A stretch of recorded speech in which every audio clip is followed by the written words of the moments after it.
I think the whole universe is conscious. I think that consciousness is an ontological primitive. You can't get behind it and find something that causes it. I see matter as a kind of phase of consciousness. I don't think we can get consciousness out of physics, but I think we can do it the other way around. I'd put quite a lot of money on this, that God exists. I'm very glad to say that science has stopped believing that it has to deny there is any purpose or direction in the world. It's just impossible. The amount of evidence is superhuman. Stephen Hawking said much later, physics doesn't tell us what breathes fire into the equations. I don't want to live in a world where people willfully cramp their experience by believing they've got to dismiss it. So it's very important not to shut the gates. Who was it, the founder of quantum mechanics, who said, "Science progresses one funeral at a time"?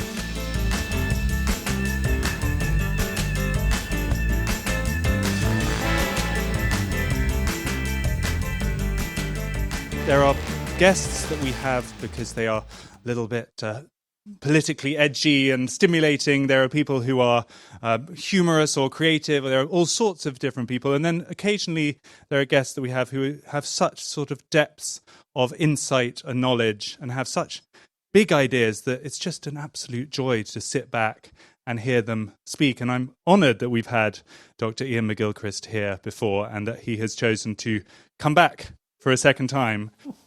This evening... Some people never learn. You no doubt are familiar with his ideas about the bihemispheric brain. As he said, by sitting on the right of the stage, that will mean he was on the right brain as far as the audience is concerned. So I don't know if that's going to make a difference to how you perceive his remarks. This evening, I'm delighted that he will be in conversation with Dr. Philip Goff of Durham University, a panpsychism and philosophy professor, a friend of Iain, author, I must also mention, of both Galileo's Error and Why, the Purpose of the Universe. What we're going to do this evening is tackle these inconsequential questions of consciousness and the divine. It will no doubt be a very stimulating evening. Ladies and gentlemen, Iain McGilchrist and Philip Goff. Thank you. Well, hello, Philip, again. Hi, Iain. Hey, yes. It's been a while. It's been a while. Well, we've got a couple of things that may detain us for a few minutes this evening. Just a bit. And one is the topic of consciousness. And I think I know, that you are a panpsychist, a position that I find very appealing. Oh, I thought you were going to use a different word then. No. I'm very much, I think I'd call myself a panpsychist, but I'd like you to talk a little about why you think that is an important approach to the idea of consciousness. So, yeah, panpsychism, very roughly, is just the view that consciousness goes all the way down to the fundamental building blocks of the physical universe. Yes. So it's a question for physics, what the fundamental building blocks are, but just for the sake of discussion, let's say they're fundamental particles like electrons and quarks. Well, then what the panpsychist thinks is that those fundamental particles have very, very rudimentary forms of conscious experience, and that the very complex consciousness of the human or animal brain is somehow built up from these simpler forms of consciousness right at the base of reality. So it's a bit of a weird sounding view, but I guess part of the reason people are getting more interested in this is and maybe we see eye to eye on this, in a very deep dissatisfaction with the current paradigm on consciousness. You know, we've been trying for several decades now to explain consciousness in terms of physical processes in the brain, and that has gone precisely nowhere. You know, it's not just that we don't have the full story yet.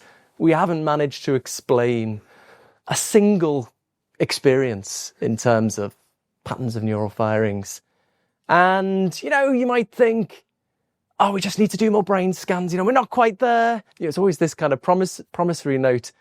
But I think increasingly people are thinking this, you know, when there's a scientific problem that is proving particularly stubborn over a long period of time, sometimes you need to return to the background assumptions. Yeah. I don't want to talk to you, but I like to give the analogy of Copernicus, right? The classic analogy, like before Copernicus, people for a long time, you know, we were starting from the assumption that the Earth is in the center of the universe, and people were trying to make sense of astronomical observations on that basis, and it couldn't be done. It's getting more complicated, epicycles upon epicycles. And then Copernicus sweeps all that away, right? If you start instead from the assumption that the sun is in the center rather than the earth, suddenly it all makes sense. And I feel that way a little bit about consciousness. We've been trying for so long now, working with the assumption that physical reality is foundational and consciousness sort of pops out of that. We've got nowhere. If you turn that upside down, if you start from consciousness being foundational and try to make sense of physical reality emerging from there, suddenly it all makes sense. That's what I think anyway. What do you think? Well, I agree with you that our attempts to explain consciousness as something that somehow mysteriously is secreted by matter have had absolutely zero success. I think you're absolutely right to stress that it's not as though we've got nearly there, but a little bit more will explain it. In fact, that way of thinking is to make a category mistake, in my view. So, but it's a bit unfair, but you did say, and I know this is a difficult question to answer, that putting together these particles somehow comes to higher levels of consciousness. Can you gloss that a little bit? If a particle has a sort of consciousness, then what's going on as it increases and consciousness becomes more sophisticated and more prevalent, apparently? People get a bit confused by it because you're thinking about human consciousness, which is incredibly rich and sophisticated, the result of millions of years of evolution. But consciousness comes in all shapes and sizes, right? The consciousness of a sheep is quite much simpler. Consciousness of a snail, if a snail has experience, is much simpler still. Do bedbugs have experience? And as we move to simpler and simpler forms of life, we find simpler and simpler forms of conscious experience. So the panpsychist view is this keeps on going down to the basics. Fundamental particles having ludicrously simple forms of experience to reflect their very simple physical nature. So it's not like the electrons thinking, is it Tuesday yet? Or, feeling existential angst or something. Just very, again, it's a little bit Copernican maybe, because we're not putting our consciousness at the center of things. Our consciousness is just a highly evolved form of what fills the universe, I think. Yes, and if we come to talk, as I imagine we will at some point, about the issue of whether AI can be conscious, the consideration that we tend to think in terms of our own experience as the sort of the standard whereby we're looking at other things, explains the ease with which people leap to the idea that this system may be conscious. Yeah, but I wouldn't entirely, we don't want to go there, I think, immediately. I don't know, happy to go wherever you like, but I think that AI and consciousness, I wouldn't want to dismiss it. I wouldn't want to say this could never happen. But I think that we ought to be very well aware of the fallacious reasoning that allows us to liken things to our consciousness. And I think the word experience is really the best word here. Yes. And what's interesting about experience is, perhaps I shouldn't even go there, but the word comes from experiere, which suggests a degree of danger. So the peri bit in experiere is cognate with peril in English and with Gefahr in German. They both come from the same Proto-Indo-European roots. And the idea, I think, there is that experience is fundamentally dangerous in that having it will come to an end, but also that you can't be certain of anything. An issue, I think, extremely important, that any claims of certainty are wrong. I mean, I sometimes say the only thing that's certainly true is that people who say that things are certain are certainly wrong.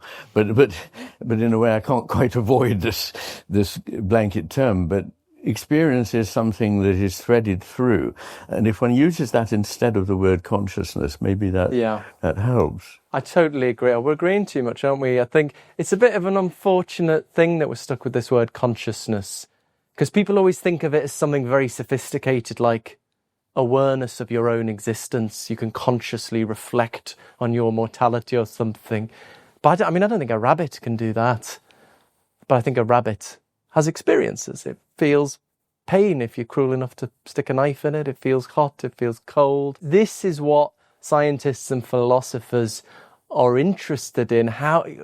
We know a lot now, you more than me, about the electrochemical signaling of the brain. We know a lot about the basic chemistry, how chemical signals are sent, how neurons fire. We know what big bits of it do.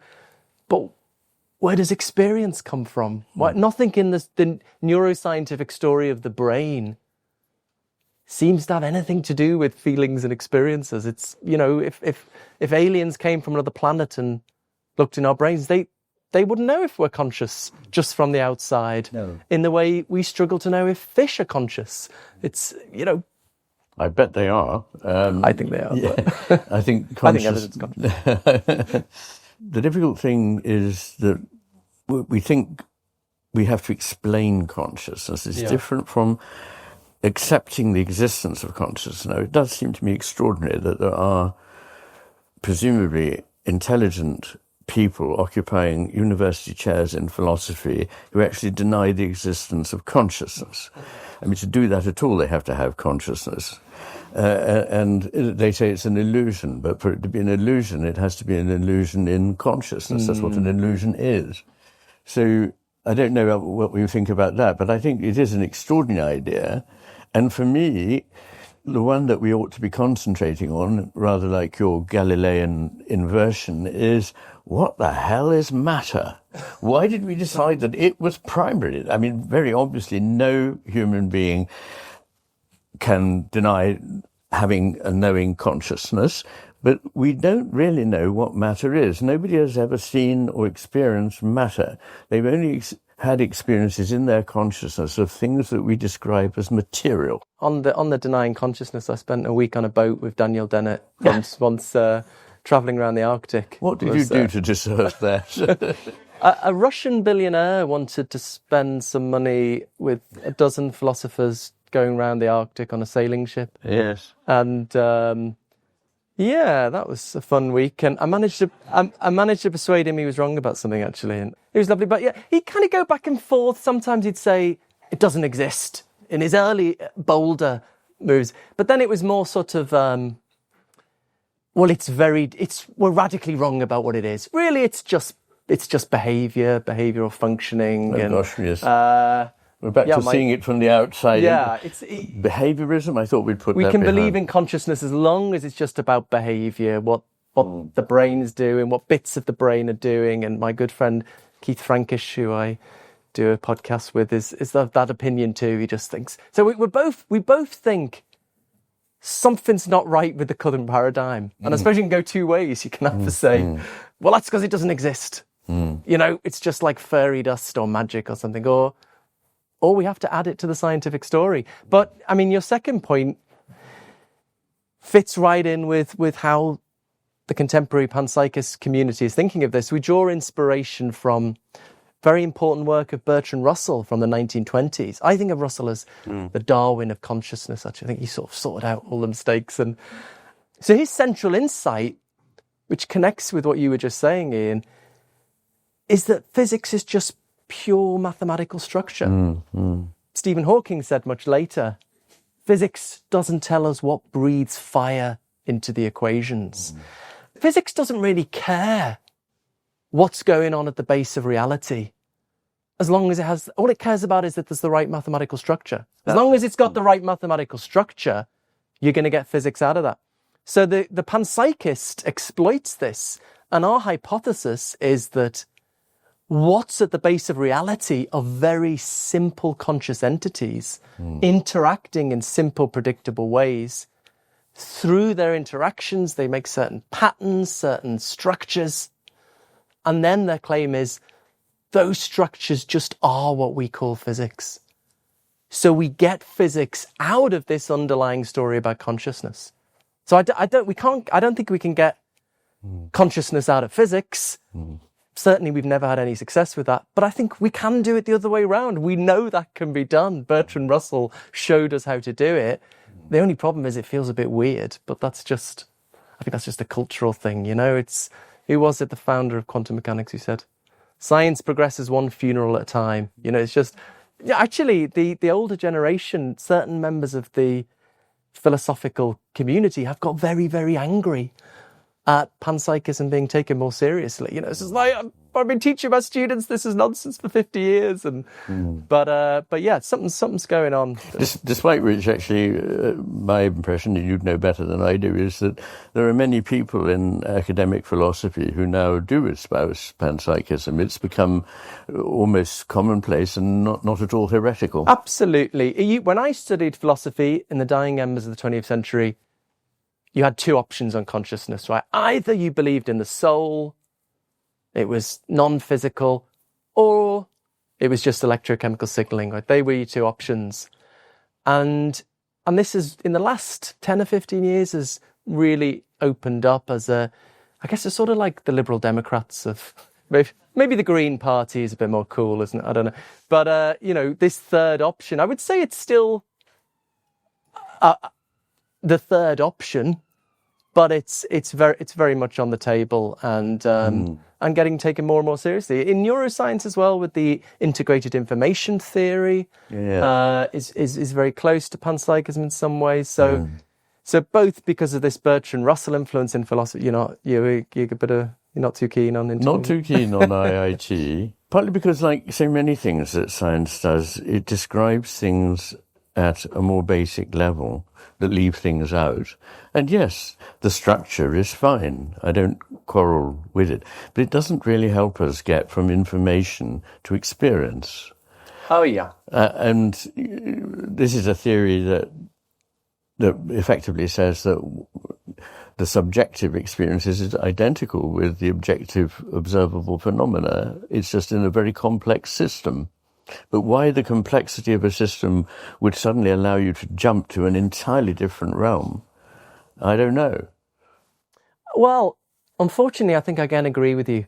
We've got to stop doing this. But I think you've got to just the scientific task from the philosophical task. I think the scientific task is to work out which kinds of brain activity go along with consciousness. And I see IIT as trying to do that task.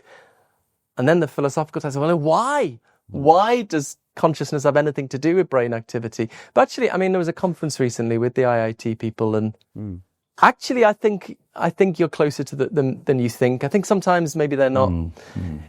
Maybe scientists are not too clued up on philosophy, and they're expressing something different to how someone with a more philosophical temperament will hear it.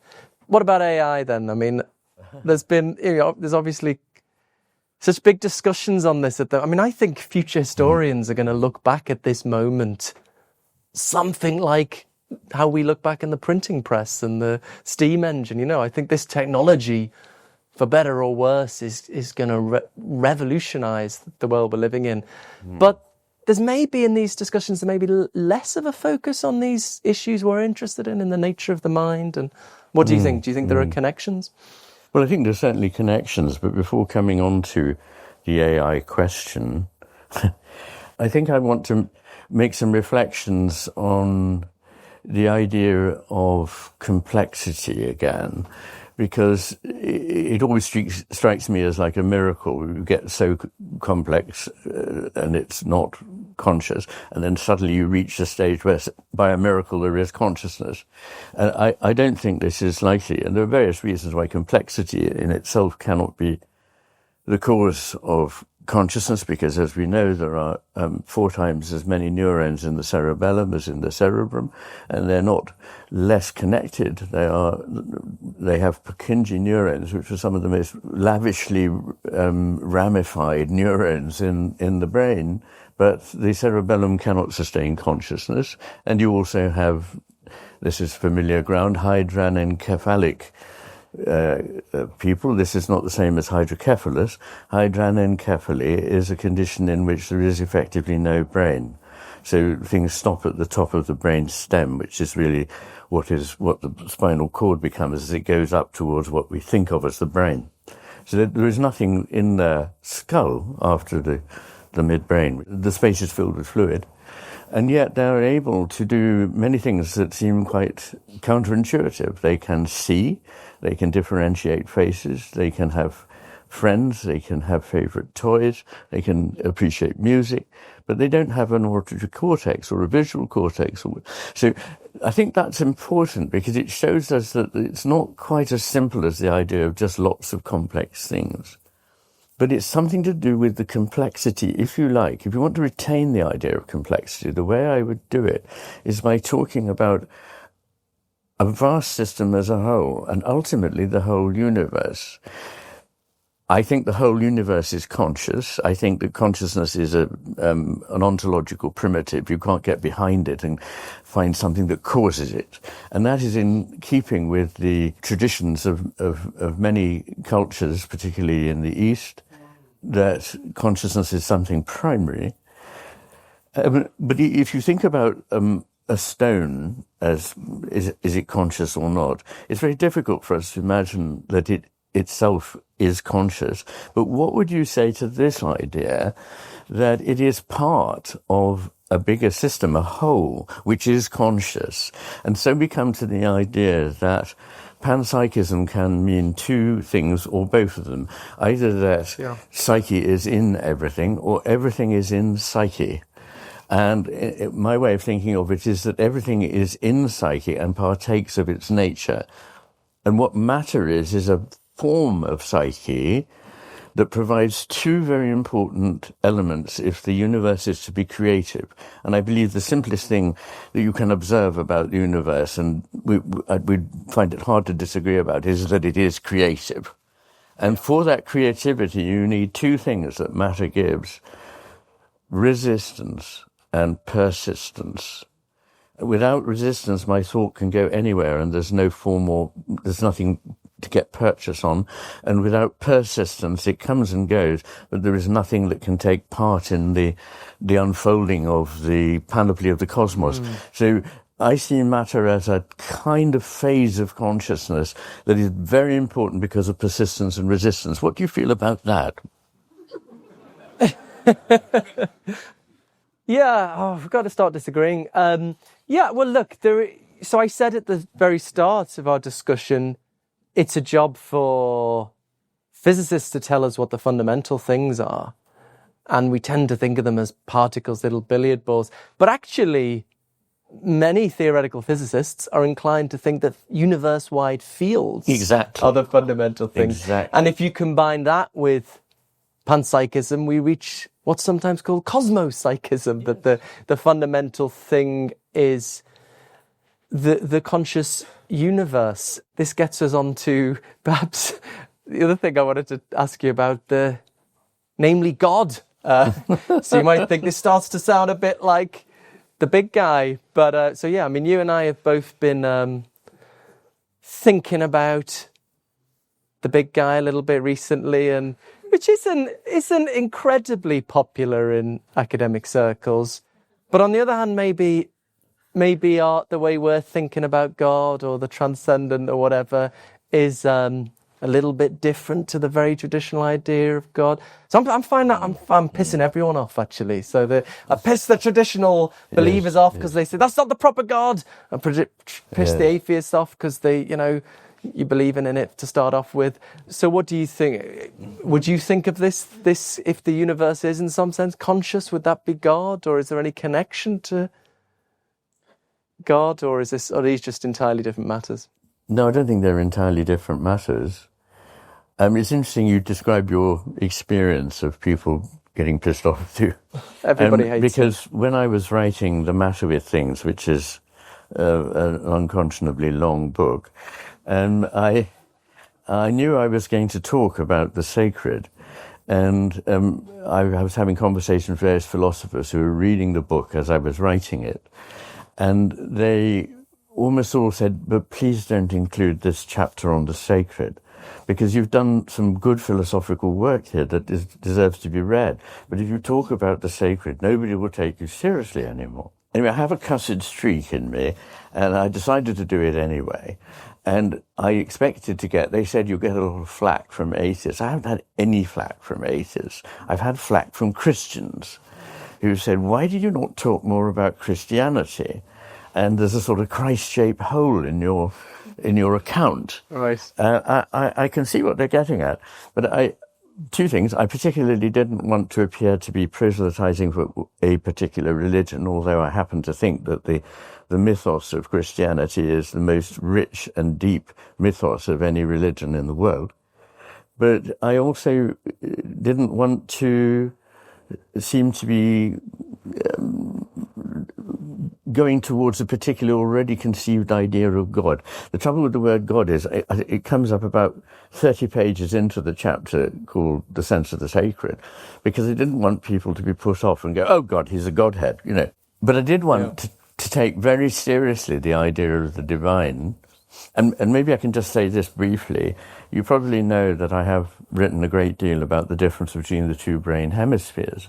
And it seems to me that there are many ways of conceiving God, but the important thing is not to accept the left hemisphere's version of God, which is it must be something that is certain, demonstrable, reproducible, all of that, and that it is like the left hemisphere itself. This God has to be a controlling God who is like a divine engineer who winds up the machine, all this awful 18th century stuff, deism in other words. And I don't see God as remotely like that, and I wanted to get that out of the way fairly early on. What do you think? I like it. It's going to be So, well, I recently came out as a heretical Christian, which caused a little bit of heated debate in the philosophical community. It was about 20 reaction videos, and the first wave was from Christians saying I'm not a Christian, and then the second wave was from atheists saying I'd lost my mind, and a similar. Everyone hates the middle. You know, you want to know what side are you on. It's sort of like team sports, isn't it? What side? But one thing that one of the things that drew me back to religion actually was discovering, I should say, the mystical traditions that are found in all the Abrahamic faiths, in Christianity, Islam, Judaism. I think when I was younger, I think I've always been a spiritual person. I think I thought Buddhism is spiritual, Hinduism is spiritual, but Christianity is all about just doing what the old guy in the sky wants so you get to heaven. But actually, for example, how the Eastern Orthodox Church think about Christianity, there is much less emphasis on sin. God isn't interested in finding someone to punish for our sins. That is just not part of, that was invented by the Protestant reformers, right? 500 years ago. That has never been part of the Eastern tradition. The fundamental drive in the Eastern tradition, the fundamental purpose of existence is for God and the universe to become one. God and humanity and the physical universe more generally. So linking back to the cosmopsychist view, I think this fits quite well with a conscious universe. If your worldview is that what's at the base of reality is what physics talks about, then it's very hard to make sense of God and the universe becoming one. So you could get the idea of a ghost in the machine or something. It's very hard to make sense of mystical experiences. You're going to think they're just sort of something going wrong with your brain or something. But if you already think the universe is pervaded by consciousness, if you already think the universe is a conscious entity of some kind, then the idea of God and the universe becoming one starts to make a lot more sense. So I don't think the universe is God, but I think it makes more sense of this mystical understanding of God. Sounds a bit kind of hippie-ish, sounds a bit, or what's this new? But that is just Orthodox Christianity, how it has always been. And so, this found version of Christianity that sort of deeply resonated with me on a spiritual level, but also fits with the panpsychist view, I think, has independent support. So, I think there's, again, But I'm starting to feel there is a greater openness to these things. Things are slowly changing. I find that there's a parallel between what I think we both, if I'm speaking for you wrongly, you must say, but what we both think about psyche and panpsychism, and my view about God, which is effectively panentheistic, which is entirely coherent with Christianity. Many Christians are panentheists. The idea of panentheism, for those of you not familiar with the term, is it's distinct from pantheism, which is the idea that the sum of everything is God, and God is just everything that exists. Panentheism recognizes that God can't be limited in this way, but that everything exists in God, and that God is, in some sense, in everything. This is very like my feeling about the pervasive psyche, and it may be no coincidence that it has that structure. What I'd want to say is, you said, I don't think that God just is the universe, and I would agree with that for the reasons I've just said, apart from anything else. But I'd also say that I take the view that everything is in process, everything is becoming, nothing is final, and that even God, in a sense, is discovering the potential that is within him. I have to use the word him because it is no good. No, but whatever it is not referable in that third-person way, because I believe that whatever it is in deep connection with the creation, and that therefore our relationship is an I-thou relationship. It is a resonant relationship. I haven't got time to unpack this, but I have done in my writing, that everything that exists that we can know and experience exists in the relationship between an individual consciousness and something that is other than that consciousness. And that this process is a resonant one, in which each alters the other, each has an effect on the other. And turning that's a whole, half a book in itself, but that's the conclusion I come to. So that everything is resonant and interactive and coming into being between two entities. The two-ness is important, but they are also one in the sense that there's not just the objective and the subjective in a dualistic way. They are distinguishable, but not wholly distinct or divided. And that's a distinction we're not used to making in the modern world. We tend to think that if we can make a distinction, it implies a division. But importantly, it doesn't. And what is apparently distinct goes through phases of being more united and more unpacked into diversity. Goethe has this wonderful saying that dividing the united, uniting the divided is the whole work of nature. And I see this as a very important reciprocal motion. Now, what this is leading up to is a Whiteheadian view of God and the cosmos, that they are engaged in, if you like, a cosmic dance, in which the ground of being is coming to experience all that is implied within it, the unfolding of the implicit order into something explicit. But then that explicitness is enfolded again into another implicit whole that is greater than it. And you find this in Nicholas of Cusa, and you find it through a number of modern thinkers, but the most important one, I think, is Whitehead. We have never talked about this. What do you feel about that? Well, I'm very influenced by both process philosophy and process theology. I don't always buy all the details of Whitehead's view. It's always people who are into Whitehead, sometimes you have to get all the exact details, but I do feel an intellectual kinship. But actually, for the book I'm working on at the moment, sort of reimagining religion for the 21st century and exploring the mystical traditions. And what you just said to me reminded me of Meister Eckhart, the great Christian mystic from, 11th, 12th century? I can't remember now. 14th And century. as I interpret him, yes, you're right, it's a bit later. So as I interpret Eckhart, I think there's a sort of overlap between God and the universe, like a sort of Venn diagram. So there's sort of part of us that's not God, there's part of God that's not us, but there is something in common. There is an aspect of us that is identical with an aspect of God. He was tried for heresy, and but he said he had an interesting response. Seems like a lovely character when you read. He seems very modern as well when you read. Often with mystics, they feel very modern. He says, well, he distinguished heresy and error.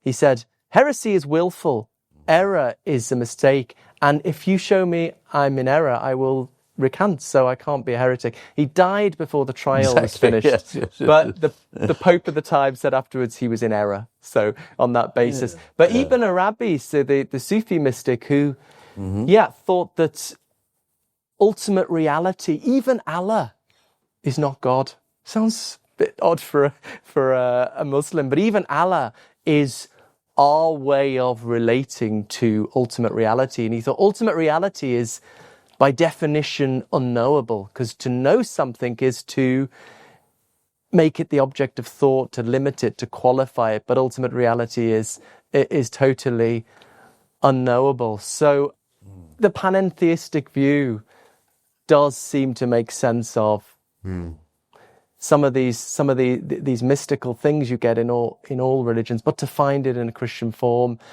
and to make sense of that oneness. But I think I think there's been kind of head and heart reasons behind my return to thinking about religion. So I suppose what we've just been talking about is that more the heart stuff, this kind of way of understanding Christianity as a mystical tradition. But in terms of the head stuff, I've slowly come to think that both sides of this never-ending debate between theism and atheism, both sides have something right and something wrong. You know, so it's always, it just goes on and on as it's like team sports. You know, it's like, whose side are you on, Richard Dawkins or the Pope? Choose your team. But I think they both have things they can't explain. Well, that's right. Good. I think, traditional theism can't explain the horrific suffering we find in the world. Why would a loving God who can do anything choose to allow such horrific suffering? Whereas I think there's also things traditional atheism can't explain, like the fine-tuning of physics for life, this surprising discovery of recent decades that for life to be possible, certain numbers in physics have to fall in an incredibly narrow range, such that it's just astronomically improbable that we would have got the right numbers for life just by chance. So both sides have something to explain. What we're neglecting is the middle ground options. So this is what, turned into my most recent book, modestly titled Why the Purpose of the Universe, just exploring these middle way options. And just finally, the one I've become attracted to, for example, which I think fits with panentheism, is a God of limited power, a God who's perfectly good, but just not all powerful. I think this can be actually quite precisely articulated and can elegantly account for both the fine-tuning in physics in terms of God's purposes and the suffering we find in terms of God's limitations. And so I really think this is where the evidence is, and I also think it fits quite well with Eastern Orthodox Christianity. So that was the final thing of the head and the heart coming together. Not that the Eastern Orthodox believe in a God of limited power, but fits well with their core mystical conception of things. Yeah. Anyway, that was a bit long-winded. No, it's great. But there's so many points that you made that I'd love to pick out. You're talking about atheism and theism in terms of their explanatory power. And I think this is a total misconception. Oh, we've got a disagreement finally. Come on. Oh, good. No. But I really do. It's one a philosopher by training would be inclined to make. But it's not, a religion is not intended to be an explanation of anything. I have no need of that hypothesis. Well, no, but we're not playing a logic game here. We're answering to certain aspects of the experience of being alive, coming back to your embodied experiential nature of things. And that's not just to give into emotion and other things we might think of as inferior. We are possessed of a deep intuition and a deep imagination, and contrary to what you here very often, and the evidence is all laid out in the middle section, part 2 of the Matter with Things. Intuition and imagination are vital for our being able to understand anything. And understanding is much more than an explanation. An explanation is getting stuck in a causative mode. But I'm not saying that anything causes anything. I'm not saying that consciousness is caused by or causes anything. I'm saying consciousness exists. And I think God, I'd put quite a lot of money on this, that God exists. I just wanted to say that because otherwise the conversation becomes skewed. But let me pick up something that I like in a way, which is your reflection that there is a middle ground. I mean, the trouble here is that nowadays we can't see that there is good on both sides of a question. One has to be right and the other has to be wrong. But as John Stuart Mill said, and as Leibniz said in the early 18th century before him, when people disagree, they're more often wrong in what they deny than in what they assert. So I think that can be applied to this situation. About the power of God, a very difficult one, I absolutely agree. And in a way, one sort of owes it to the suffering of mankind, of which I'm perfectly well aware, not to be glib in trying to explain how this happens.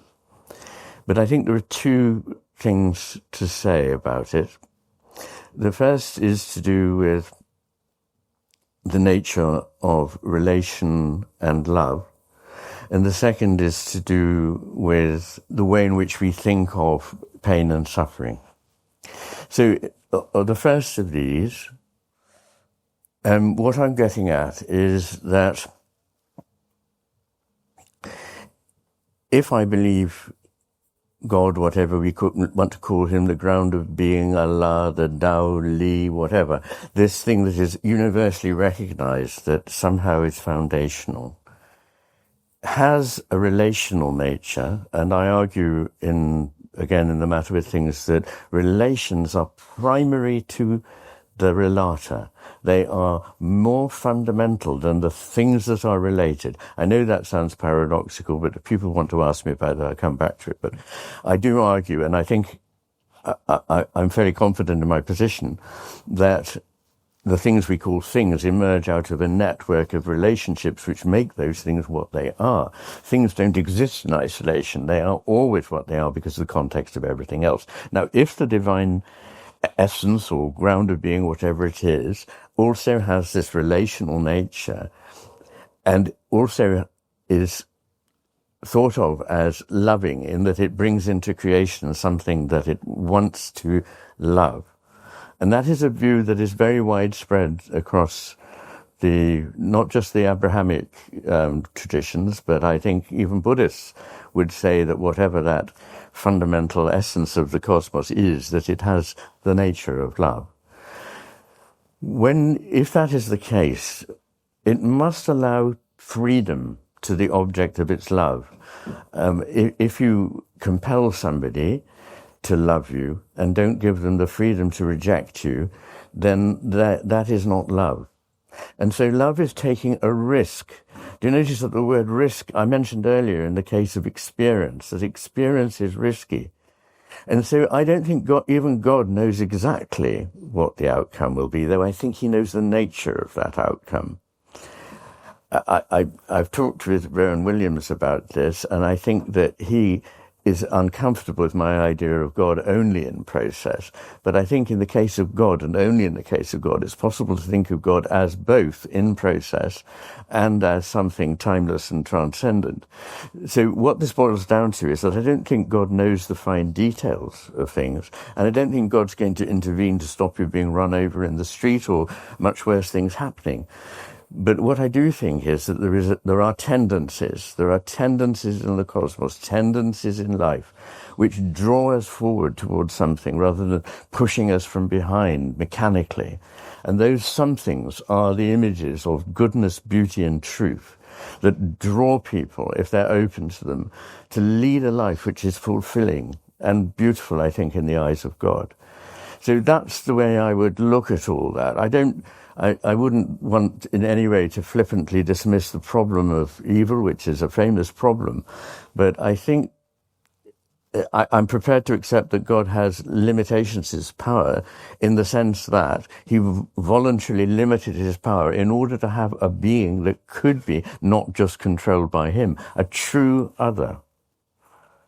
And if only we had time, I would tell you the wonderful story from the Kabbalah of the creation of the cosmos. But I've been researching a little bit about Kabbalah as well. It's absolutely. But I'm sorry, I went on a bit there. But I think the subject is fascinating. It's quite difficult to talk about even in 6 minutes or whatever. So just on your first point about making it an intellectual game or whatever. I mean, I'm sort of halfway with you.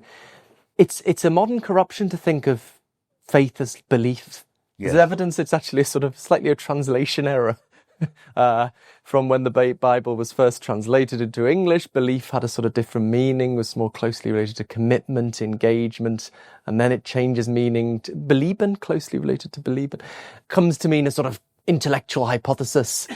And so then you read the Gospels and you think, Jesus really cared what your theory of reality is, what propositions you accept, salvation's dependent on it, whereas there's good reason to think actually pistis in the Greek in the New Testament had much more connotations of commitment, engagement. If you see in the Bible, actually, whenever Jesus praises someone for faith, it's the person who's really shown commitment, who's gone the extra mile, who's the paralyzed person who got lowered down on the roof to meet him and so on. Anyway, I think of faith as about trust.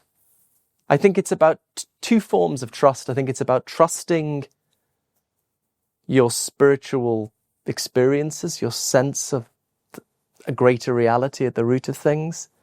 That's the first step. That gets you to be spiritual but not religious, maybe.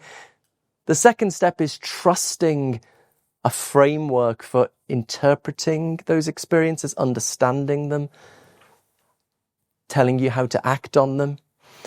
And trust is not certainty. You don't even need it to be more likely true than false. But you need it to be a credible possibility. So that's where I think intellectual stuff can come in. You don't want to have trust in something that's wildly improbable, right? If Richard Dawkins is right that, if it's wildly improbable, then I think it's got to be, 30%, does it? So I think of the intellectual stuff as sort of the gatekeeper. That you've got to get it up to, this is vague, this is 2030, this is a vague possibility. And then the floodgates open and then you can get to the business of faith, which is trusting, living out a spiritual life, living out your spiritual experiences. And that's why I think, it's incredible that modern science has turned up this fine-tuning business that I think we're kind of in denial about at the moment. I think it's a little bit back to Copernicus again.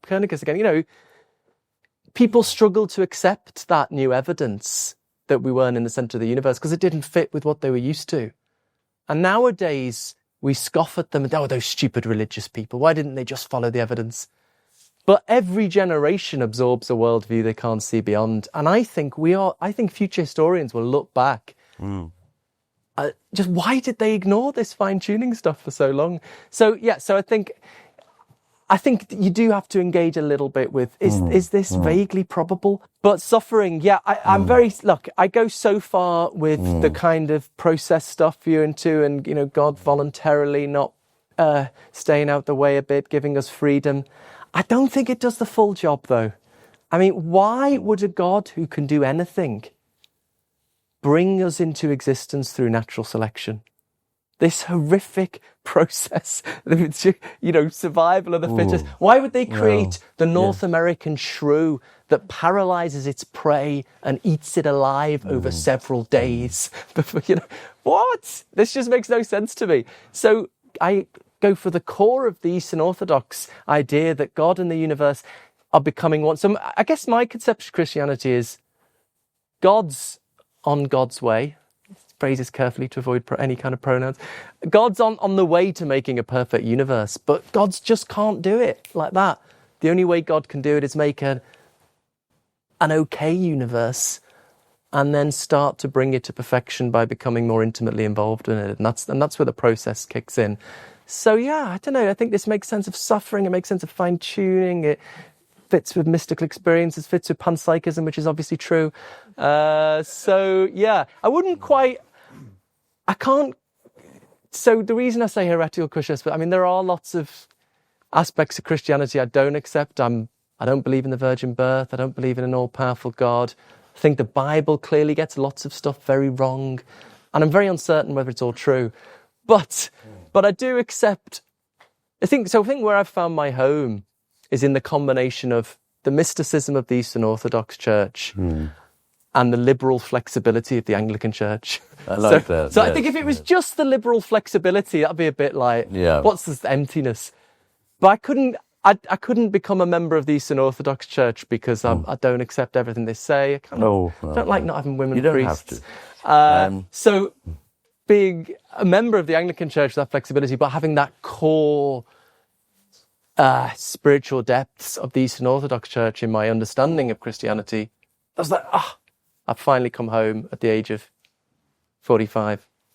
Well, I very much like your idea of the richness of the Orthodox tradition combined with the intellectual flexibility of the Anglican tradition. I just love that it was set up because the king wanted a divorce. Yeah. And then so it doesn't have that big ideology. I was saying to my priest, I was getting abuse for being a heretic, and he said, I think we're all a bit heretical, aren't we? And just laughed at us. Yeah. Oh, I'm home. Yeah. Sorry, I interrupted you. No. See, it's fine. Get me into trouble. It's just, gosh, there's so much to say as always.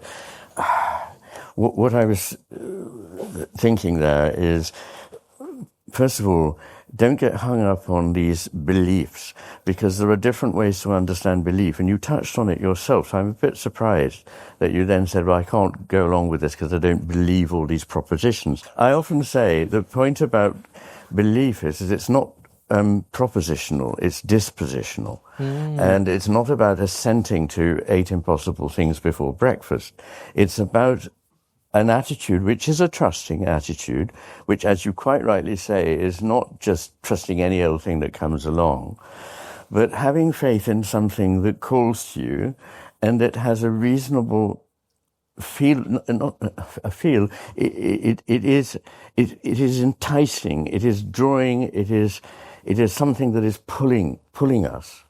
And you can neglect that if you think that the only way in which things happen is through a chain of causation moving forwards in a certain way. But as soon as you see that often in biology that the development of a fetus can be interrupted and it can invent a new way, which is entirely new, to get round the obstruction, to carry on becoming the fetus it should become. Now, that is a brilliant image from hard biology of how, as it were, an end, a final cause can draw us. And I believe that religion presents us with those final causes. Belief has the root of love in it, effectively. I won't go into that, but it does. And so the idea of belief is an idea of a love that calls to one. And I think it's very sad when people, not you, I'm definitely accepting you from this, but I'm not accepting people like Dawkins, who get so hung up on the idea that if they don't have a logical answer to everything and it isn't certain, they've somehow sacrificed their poor ego. But no, don't worry about that.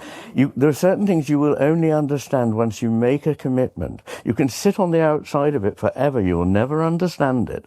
It's rather like loving a person. You only understand it once you're in it. And sometimes then it's a bit late. But but it has that structure, I think, that we can't just be certain about these things, and that's okay. Which is why I would also query the idea that God is creating a perfect universe. Perfect means finished. In Latin, perfectus means carried through to the end. That's it. Job done.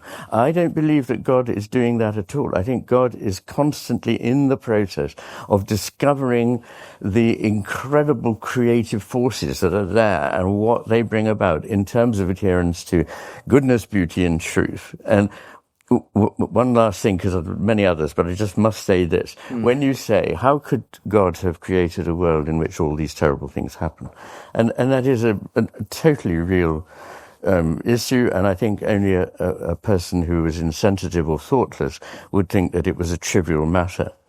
But my way of thinking of it is a little bit different, which is that God never ordained the details of anything, just the general direction in which things are going. And because it has freedom in it, things that look pretty grim do turn up. But one thing about evolution is that, generally speaking, when people want to talk about how ghastly nature is, they have to go down to the human wasp or the North American shrew or whatever.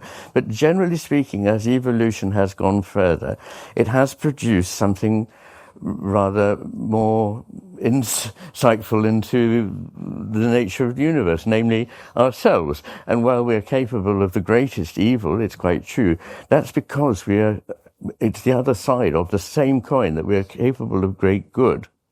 And my answer to the question, why did whatever the universe evolve life, is that, and this is a question that was asked by Whitehead himself, if it's about winning the race to survive, then the best key to surviving a long time is never to have been alive. If you're a rock, you persist forever, or for a very long time anyway, whereas a living thing is fragile. And what's more, over the course of evolution, we have got more short-lived. So at the base of the ocean, there are examples of very primitive creatures called actinobacteria, single examples of which are 1 million years old. They do very well on that particular account. So why spend so much energy kicking against entropy to produce these complex beings that are the higher mammals and are capable of what they're capable of? And my answer to that is back to the fact that this divine essence requires a resonant relationship in which its goodness, beauty, and truth are perceived, and in which the beauty and goodness and truth are further developed by the lives of those people who perceive it. And I think that is what we are here for, if you like, to amplify, to help to flourish things that are good, beautiful, and true. That's why this whole business, an North American shrew, with all respect to it, can't do any of these things. And that is why we're here. That is why we can suffer. But it's also why we can do immense good. We are creative, spiritual beings. I agree. You can't prove these things. You can't. It's about trust and commitment. But with certain bits of Christianity, I think it's too improbable, and so I can't make that leap. But it may embody truths that are greater than literal truth. I'm open to that. I'm certainly open to that. Yeah. But I'm not ruling out that there may be literal truth, because frankly, we don't know what is possible in this cosmos and in life. We just don't. We cheer ourselves up that just a few more experiments will understand everything. But actually, the more our understanding is sophisticated, the more we realize how little we actually know. So I'm not prepared to be dogmatic about that. We can agree on that. We can agree on that.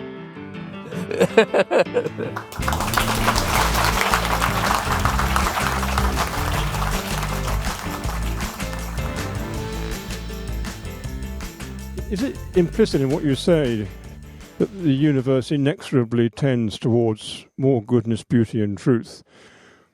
Or maybe we all finish up in hell. Beauty, goodness, and truth. It's a difficult one because, of course, it's not simple and single. An additional point, that is not even the ones that we still didn't get around to, but one is that I think that what is apparently negative is sometimes the necessary route to something that is positive, and that we are too quick to make judgments. We don't really know what the ultimate meaning or purpose of things is, although we can have intuitions about it.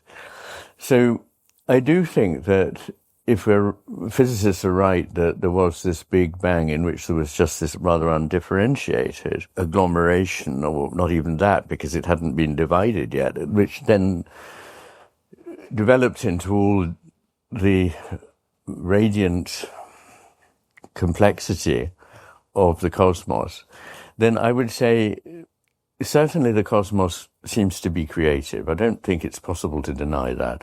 Certainly it seems to be increasing complexity.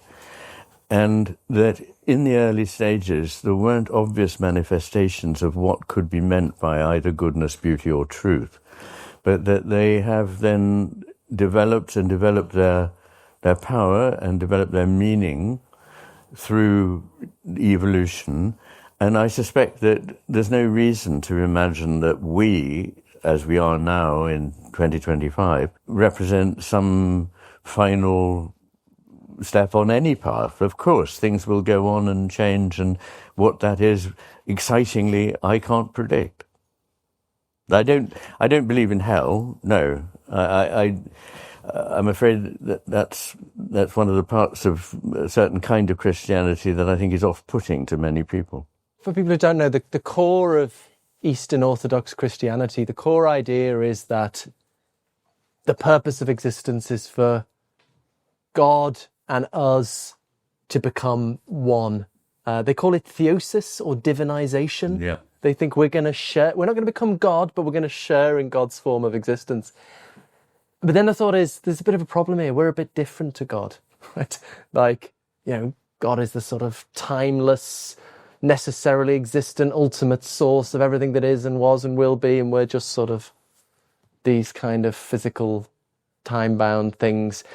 So the thought is, what solves that gap is, what closes that gap is God sharing in our form of existence, God becoming more like us so that we can become more like God. So philosopher Robin Collins has an analogy. It's like trying to graft a branch onto a horse. They're just too different. So God has to share in our form of existence. So that's the point of the Jesus stuff for the Eastern Church. It's nothing to do with punishing Jesus for our sins, right? That's just nothing to do with it. It's a process of God and the universe becoming one. So that's their view. Is that true? I certainly don't think we can prove it's true. I wouldn't be surprised if it wasn't true. But I think there's enough reason to take it seriously. For example, the fine-tuning of physics for life suggests that there was some kind of goal-directedness in the early universe, mystical experiences and so on. So I think there's enough, for my mind, there's enough reason to, it's probable enough for it to be rational to trust in that. So I suppose my spiritual life is living in hope of that possibility. And that's brought, it might not be true, but it's brought me peace and joy and the community. And I think just finally, I think people often think religion is all about like the afterlife or something. But I think I've found sort of living in hope of a greater purpose lessens my ego, because you're less bothered about your own personal success and failure if you're sort of seeing yourself as part of a greater thing that's going on. And so it's just sort of freed me up to enjoy the present moment a bit more. I mean, would it be bad for me to just respond? It would not. You must. And just on the point of, Redeemer of sins, I certainly don't believe in a God who created us and then punished us for being what we are. I don't think that is a reasonable idea at all. One of the things I feel is that sinfulness is a non-negligible part of the awareness of falling short. We see our potential and we feel how much we fail to fulfill it. And I don't think that is in itself a bad perception. And I think what the story of Christ is saying is not as been interpreted by particularly sort of rather rabid Protestants as a sort of matter of, saving us from being punished by this vengeful daddy figure. But that what Christ represents is the coming together of what is perfect or fulfilled or, good with the incomplete that we are, and saying this is all right. Anyway, I don't go on about that. Sounds good to me. Yeah. I'm happy with that. I'm a bit embarrassed by this question. Don't be embarrassed. You've spoken about the lower consciousness of snails. Are you able to talk about the higher consciousness of other beings like angels, for instance? Well, I think this idea of there being degrees, or certainly degrees in nature, if not necessarily viewed as extent of consciousness, is an important one.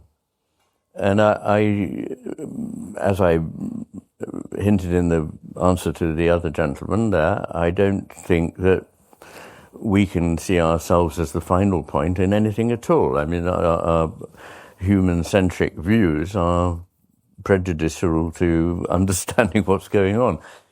But so I don't think there's anything wrong with the idea of there being other beings that are experienced. I'm not sure that I know, because this is not the kind of knowing that comes from argument. This is the kind of knowing that really comes from a kind of experience. And it seems to me reasonable that there are forces which are not wholly material that may influence our actions for ill or for better. I mean, I've often thought, because of course I've had to deal with a lot of people who are suicidal, that a situation where somebody comes with their family and I hear the story, and clearly this person has started to develop a psychosis, is very troubled, and not the person that the family recognize. And I could, in such a case, I could start treatment with an antipsychotic medication, and very soon they would become a lot better. And so I could recognize this when I saw them on follow-up, even 10 days or 2 weeks later. And then we would say, any problems with this medication? No, it's fine. Does it cause you any problem? No. Well, shall we carry on with it? Yes. And then this would go on for about 3 or 4 months, during which the person might begin to re-engage greatly with the family. They might go back to work. They might, begin to fulfill themselves in ways they couldn't while they were ill. And then, I'd leave it another month or two, and as soon as the person came in the room, I knew that they'd stopped their medication. Yeah, I'd say, you stopped your medication, haven't you? And they would say, yes. And I'd say, why? And the answer would always be, because the voices told me to. Now, the interesting thing about that is this person was much happier and much better when they were taking the medication than they were when they were ill. They say a voice spoke to me saying, you are evil, stop taking the medication, kill yourself.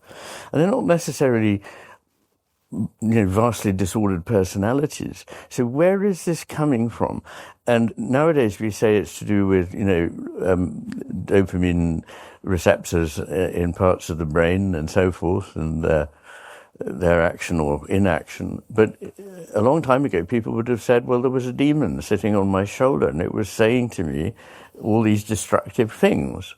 And I have to say that it's not a worse explanation. I mean, obviously it doesn't pass muster with Dawkins, but in the modern world, we have to also understand that there's far more going on than neurochemicals, and we can't rule out that there are spirits.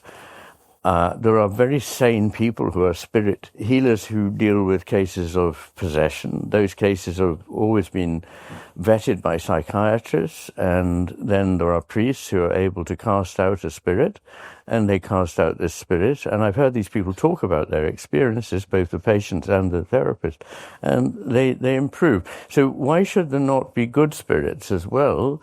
And certainly people do describe experiences of angelic form. I might have experienced such a thing, but I might be deluding myself. But I think I did at a certain point.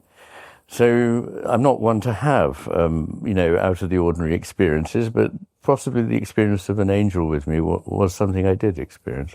So I can't answer the question in any hard and fast way. I guess I'm agnostic on the matter. I don't see strong reason either way. And again, when you sort of miracles, more general, people get worked up. So I guess I've got a slightly unusual understanding of the resurrection as well. I think the resurrection experiences of the first Christians were visionary experiences rather than a matter of seeing and touching a body. I've been very influenced by the very good New Testament scholar Dale Allison on this matter. But then people think, what about the other miracles? Did Jesus calm a storm? Did, virgin birth? And I sort of think, I'm not sure it matters. Does it matter? I mean, I think what's important for one's spiritual life, and what has made sense for my spiritual life is this core of Eastern Orthodox Christianity, that it's this about God and the universe coming into unity. So that makes sense to me, of mystical experiences of oneness, gives us a sense of direction and understanding to what it's all about, so that you can connect your life up to, whether they're angels or whether Jesus fed the 5,000. I tell you, it don't matters really, does it? I feel I'd be a bad host if I didn't ask. Will you tell us the story, Iain, of your brush with an angel? To be honest, I'd rather not. Okay. Well, I'm a journalist, so it is the job to ask these questions. And you're, of course, allowed to say no. Let's take another question.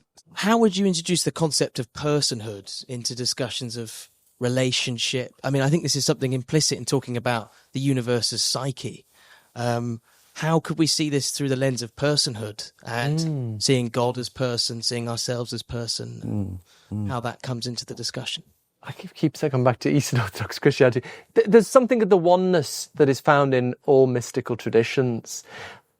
But there's an important difference to Hinduism or Buddhism. In the final ultimate goal, there is distinction as well as unity. There are different persons. We are not God, and we are not the same as each other. Whereas in Advaita Vedanta, the sort of Hindu mysticism, the ultimate goal is to just be absorbed into the divine. Some Hindu mystics have an idea of, it's like an ice cube melting in the ocean. You just lose your identity. But that means there's no love. There's no love at the end, is there? I want love. And I think what's beautiful about love is it's not you, but you sacrifice for another, or you give for another, or, I think like Eastern mystic friends, Hindu mystic friends who like that. Oh no, we're all one. And that's why we can be nice to each other. That's like, so being nice is just like being nice to yourself. I like that. So whereas in Eastern Christianity, as opposed to Hinduism, it's the oneness of the mystical experience, more like the oneness of a married couple, right? We're not God, but we're going to be in this deep, deep unity with God. So this is what they think is captured by Jesus' metaphor of the vine and the branches. Jesus says, I'm the vine, you are the branches. It's like, there's the branches and the vine are not the same thing, but there's a deep organic unity between the two. So that's what I like about it. There's the mysticism, but there's also different persons, and hence love. I want it to be love in the end. Well, back in the 60s, which I remember, people used to go, oh man, it's all one, too much dope and so on. And I would say, yes, that's true, but also all is many. Now what? And I think it's holding those two things, of the one and the many, together, which in most religious traditions that I'm aware of is at least an element, that you have to see both of them. It comes back to this dividing the united, uniting the divided, which I think is so, so important. So, yes, personhood, though, I think two things to say about that. One is that without personhood, it seems that we lose that I-thou relationship that Martin Buber talked about so movingly, and which I believe is at the essence of experience of the divine. And the other thing is to say, the Trinity has three persons. It is in itself relational. It is one, but it is also three. And that idea of the Trinity actually is pre-Christian. It's an ancient thing that people have intuited about the differences between certain ways of manifestation. One of the things that I've become aware of through biology is the intelligence of a single cell. That may be a single cell in a larger body, or it may be a single cell organism. What do I mean by intelligence? I think the evidence is of being able to find a solution to a problem rapidly that is not something that the organism could have learnt either from its own experience or from heredity.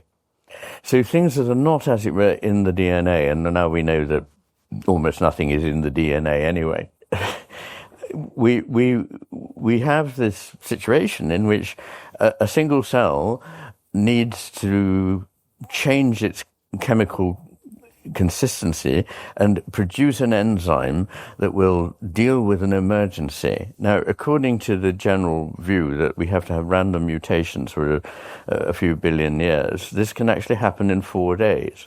So in a very short time, the organism can find an original solution to something. It seems to me that is probably a fairly good demonstration of intelligence, not just following principles that are innate, but actually being able to think creatively. I'm using these words loosely because, of course, we don't know that a cell thinks in some way, but it certainly behaves as though it has been capable of imaginative thought, in fact.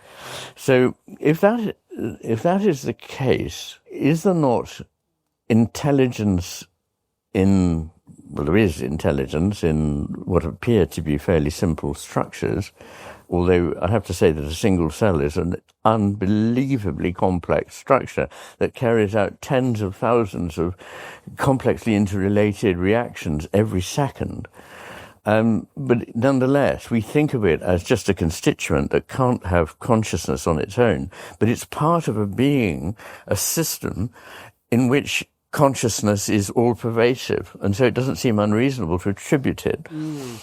Then there is a question of wisdom. Now, I had until recently, until a reader sent me a very interesting paper, thought about wisdom in any other way than it was the sort of summit of what consciousness can do.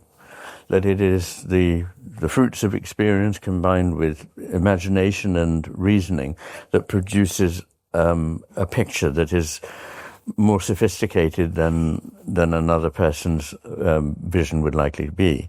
But he suggests that it's not that wisdom requires consciousness, but that consciousness requires wisdom, and that therefore there is wisdom built into the structure of the cosmos.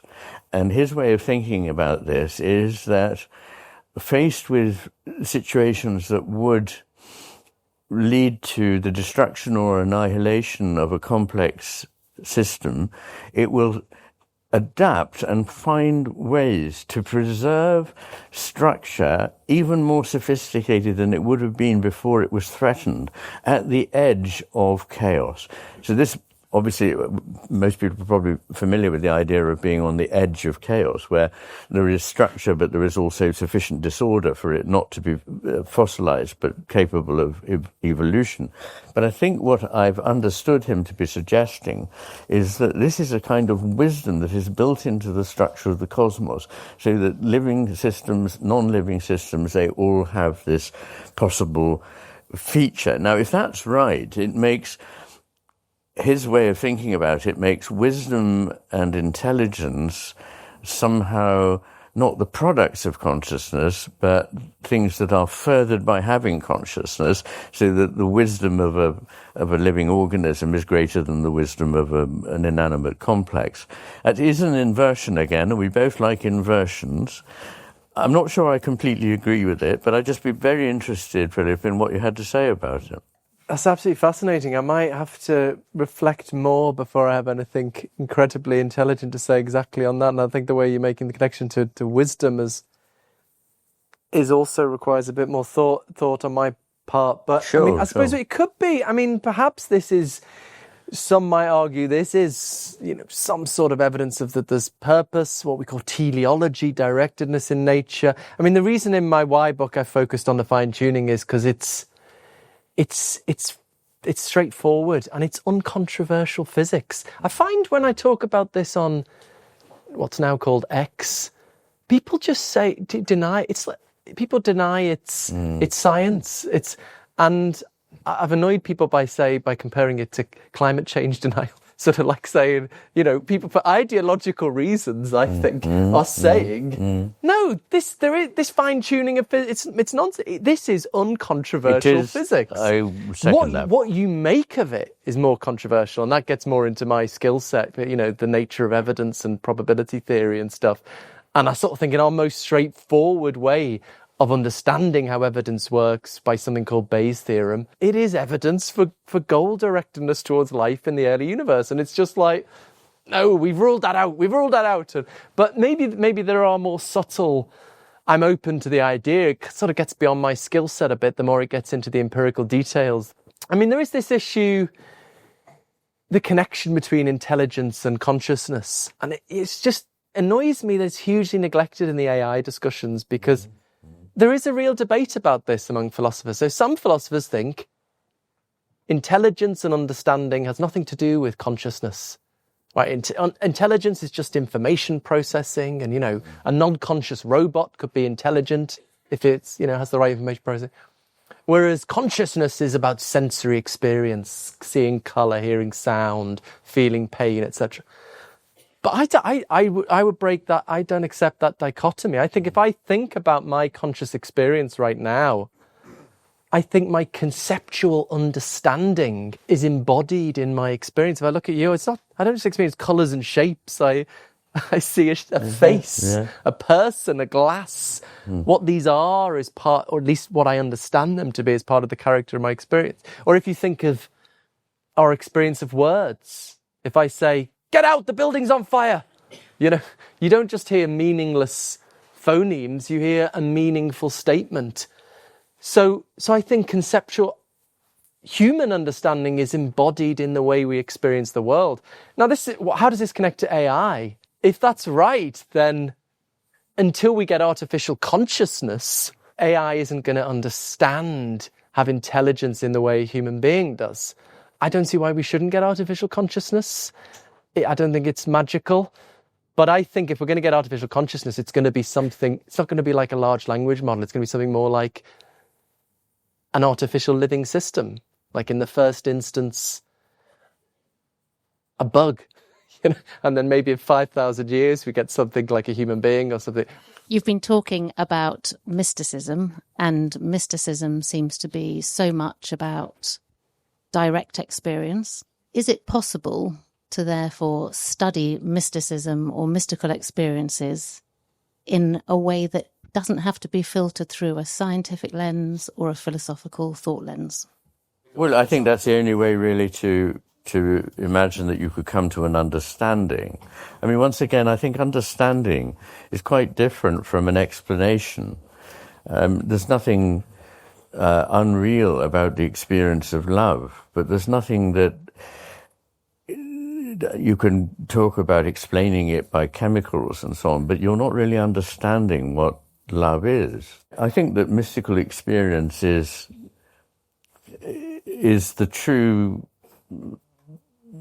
bill, I mean, I think when one reads the accounts of mystics, it's no good trying to dissect them and say, well, that's contrary to my experience having breakfast yesterday. They're talking about something else. And you either imaginatively go to meet it or you don't. And one way of avoiding imaginatively going to meet it would be to say, oh, it's all an aberration of the dopamine system. I mean, this kind of level of explanation, I'm not saying that there aren't things that accompany most of our experiences, if not all our experiences, that can be found in the brain. But to think that you've illuminated anything or understood anything is wrong. You're searching to replace an understanding with an explanation, a mechanical explanation. These are different things. And I don't know that AI can understand. I don't see how it could understand, but that's another question. Maybe I mustn't go there. The profundity of a mystical experience.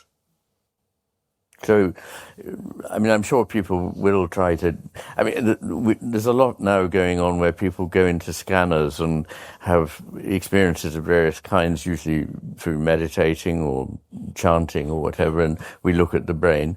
And to me, that's very interesting because I believe that the left and right hemispheres subserve completely different visions of the world. So this is relevant. But it doesn't get you any nearer really understanding what mystical experience is or means. And I'm very glad to say that science has stopped believing that it has to deny there is any purpose or direction in the world. It's just impossible.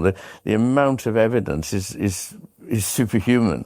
There must be something that is drawing things to an end.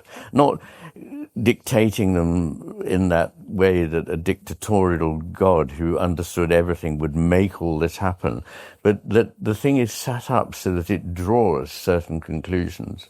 You know, people used to say silly things like, you can't say that a turtle comes on shore to lay her eggs. You have to say the turtle comes on shore and lays her eggs.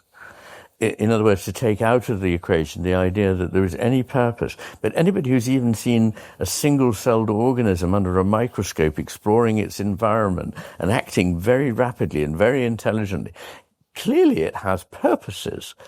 And you know, it's insane to deny them. So there we are. Mm-hmm. I was a big fan of William James and his chapter on mystical experiences in his Great Varieties of Religious Experience. And most of it is a scientific, psychological study, the nature and character of these experiences. But then at the end, he comes to the question, but would it be rational for someone having a mystical experience to trust it? So suppose you're having an experience that, you know, there's this living some kind of living force in all things, or some greater form of consciousness at the root of things. It's very common in mystic experiences. And then he says, well, look, if you say, no, you've just got to think it's something funny going on in your brain. Well, you seem to have a sort of double standard at play, because we all think it's okay to trust your ordinary sensory experiences. You know, there's a table here. That could be a delusion, right? I could be in the Matrix. It could be the evil computers making me think, no, all this is... And you say, well, it's consistent, but how can I trust my memory?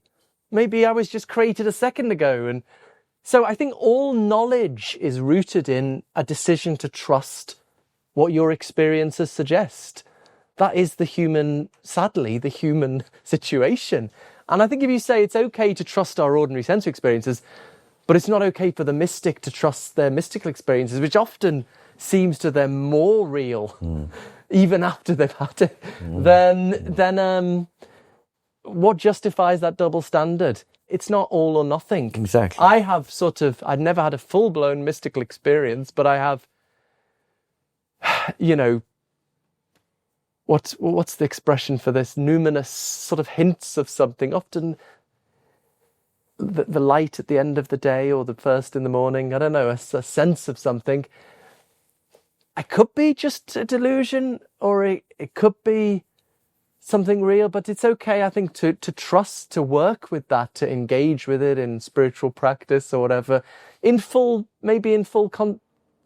understanding that it might be a delusion. But you're not making an intellectual error if you know it's fallible, and you're deciding to trust, to see where it takes you, and to live a fulfilling life. You only live once. The human situation is inherently very uncertain. And yeah, I guess the Dawkins thing is, in a way, the error is undermining that. Saying, no, there is this certainty and everything else is a load of rubbish. But, a lot of experience is just deciding to trust certain forms of experience. That was supposed to be a short answer. That was a very wonderful thought to nearly finish on. I just wonder, Iain, if we have a couple of minutes, is there anything that you think we should take away from our conversation this evening? Let me just say this. I think knowing things from experience is the only kind of knowing we have.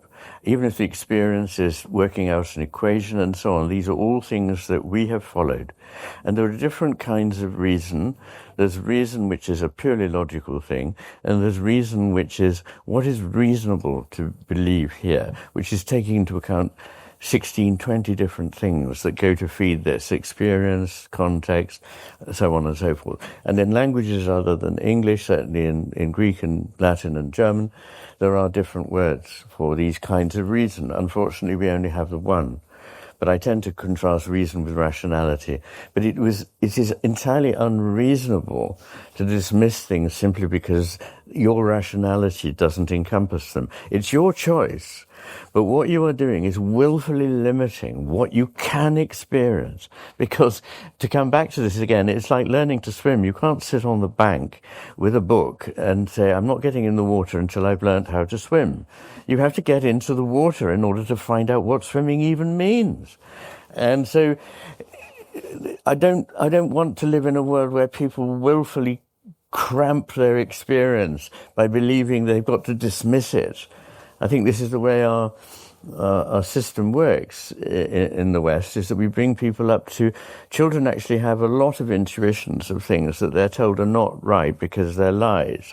And, you know, you mustn't lie about that. But actually, they're saying things that people that we now consider more primitive than ourselves used to say until they were taught that it wasn't smart to say these things. And the children have these, quite the opposite of the Dawkins thing, where Dawkins says, how dare you indoctrinate children in this ridiculous fairy story?